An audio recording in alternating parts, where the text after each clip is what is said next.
Hey everybody, welcome back to the J-Chip Show, and today I'm going to be doing a manga review of The King of Eden. I'm going to be reviewing its first volume, and this was requested to me by my good friend, Miasma Senpai. You should definitely check out his channel. Even though he hasn't done anything in a while, his old content is still really good, and I did a podcast with him a long time ago called The Sugoi Boys, which was awesome. And he was doing manga videos called The Taste of Manga. And I've always wanted to do my own version of that. The first manga that we're going to talk about is The King of Eden. Now, this is an omnibus, so it's the first two volumes. There's 4 omnibuses in total. And I think it's 9 or 8 volumes that this thing has. And overall, I would say it's pretty good. When I was reading through this, I could actually see why Miasma would want to recommend this, because he knows I'm a huge fan of horror and Resident Evil. And this has a Resident Evil 4 type vibe to it with the villages and the monsters. If you've never heard of King of Eden, I'll give a brief synopsis. Basically, what this is randomly across Europe, there's random fires happening, and the police notice that the same man is in every one of these cases. So one day they go down to Spain and they try to see what's going on, if there's going to be another fire in here. And it turns out there are some horrible, disgusting monsters that are trying to eat them. And eventually they do get their man, but he is not the killer, and he is the only one that knows how to get rid of these monsters. The police have no idea what they have on their hands, and it was a pretty unique story, I'll say. Starting with the positives, the atmosphere this manga has is incredible. The backgrounds are drawn perfectly, the facial expressions are drawn amazingly. The art was done by Ignito, and they did a fantastic job with the artwork, both with how vicious the monsters can be and how horrified the people can be. And just the backgrounds look so cool. And it definitely has a spooky vibe to its atmosphere, and I really like that a lot. Another positive I have is the main characters, Tez and Rua, were pretty cool. I liked Rua a little bit more. Tez can be on the blander side of things, and I just felt that Rua kind of had a bit more personality going on with her, and I just liked her more as a character. I thought she was really cool. Though Tez does have his pretty cool badass moments here and there.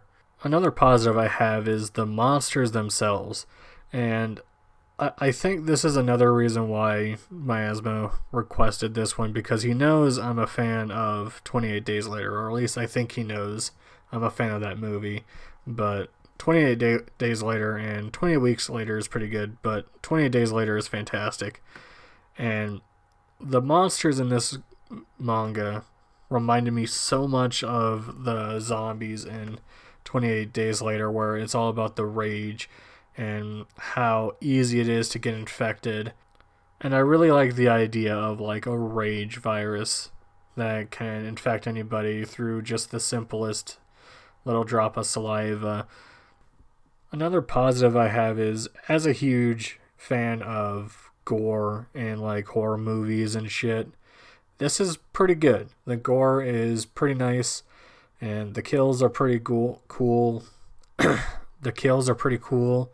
The scenes are graphic, and as a huge fan of horror, I'm pretty into it, so that was pretty cool. Now, moving over to where this manga kind of struggles for me is the pacing. Besides the first couple chapters, actually maybe like 3 or 4 chapters, I found myself kind of just getting bored with it. It wasn't bad, it's just I wish there was a little bit more going on.